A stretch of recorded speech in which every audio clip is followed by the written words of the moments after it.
আতিফ আসলামকে জড়িয়ে ধরলেন মন্দিরা। ঢাকায় এলেন জনপ্রিয় গায়ক আতিফ আসলাম, গাইলেন, ভক্তদের বুঁদ করে চলেও গেলেন। ২০০২ সালে আতিফ ও তার বন্ধুরা মিলে গঠন করেন জাল ব্যান্ড। প্রথম দিকে তারা স্থানীয়ভাবে কনসার্ট করতেন। ২০০৪ সালের ১৭ই জুলাই জাল ব্যান্ডের প্রথম অ্যালবাম জলপরি প্রকাশিত হয়।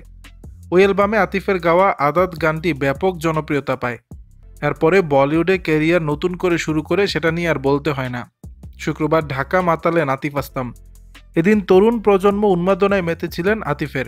তবে ওই কনসার্টের পরে আতিফ আসলামের সঙ্গে ব্যক্তিগতভাবে দেখা হয়েছিল অভিনেত্রী মন্দিরা চক্রবর্তীর।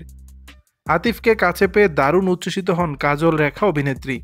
আবেগ আপ্লুত হয়ে আতিফকে জড়িয়ে ধরেন। নিজের আবেগের বহিঃপ্রকাশ দেখিয়েছেন সামাজিক যোগাযোগ মাধ্যমে। ফেসবুকে আতিফ আসলামের সঙ্গে একাধিক ছবি পোস্ট করে মন্দিরা লিখেছেন, শুভ সকাল আমার ক্রাশ। এই ছবিতে ভক্তরা নানা রকম প্রতিক্রিয়া দিচ্ছেন ইমোজি। জানিয়েছেন শুভ সকালও। অনেকে জানতে চাইছেন আতিফ আসলামের সঙ্গে কোথায় দেখা হলো। তবে মন্দিরার সঙ্গে আতিফ আসলামের কোথায় দেখা হলো সেটা জানা যায়নি। দর্শক, বিষয়টি নিয়ে আপনাদের মতামত জানাবেন নিচের কমেন্ট বক্স।